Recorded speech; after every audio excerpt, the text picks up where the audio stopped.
आपण केबे चिंता करिसंती कि आमर सबुठारु बड़ शत्रु किए? गरीब, असफलता, लोके कौन कहिबे? ना, आमर सबुठारु बड़ शत्रु हेउछि डर। डर जोगु आमे बहुत किछि काम विलंब करिथाउ।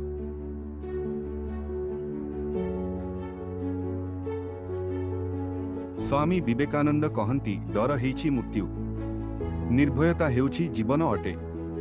एहार अर्थ जे मनुष्य जेते पर्यंत डरुथिबो सेते पर्यंत कोनोसी निष्पत्ति नहीं पारि न थाए। असल जीवन आरंभ करि पारे नाही। चिंता कर केते थर कोनोसी एक नुआ काम करिबाकू स्थिर करिथिबे, असफलता डर जोगु करि पारि ना। एही डर जोगु केते थर आपण आपणक स्वप्न पूर्ण करि न था। लोक हसिबे, आलोचना करिबे। केते थर आपण आगकू बढ़ी पारि थान्ते किंतु मनर डर आपणकू पछकू टाणी धरे। डर आम मनरे एक भ्रम अटे, जेमिति अंधार कोठरी रे दौड़ी पड़ी थाए, जेमिति आमकू लगे साप। सत कथा एहा जे साप नथिला, डर आमकू काबू करिदेला।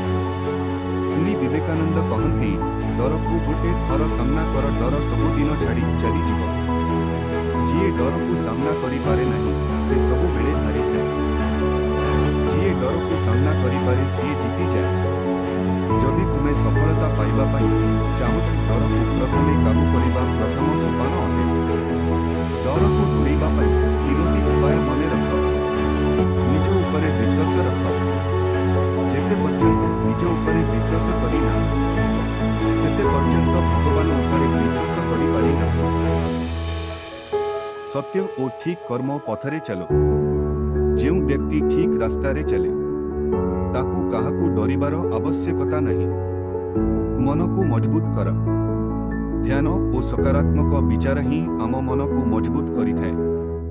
भाई और भौणी माने, आजिठू शपथ निय डर को सामना करिबी। एहार माने डर आमको अटकाई थाए, साहस आमको आगको बढ़ाई थाए। स्वामी विवेकानंद कहंती, निर्भय हो, ताहा ही जीवन अटे।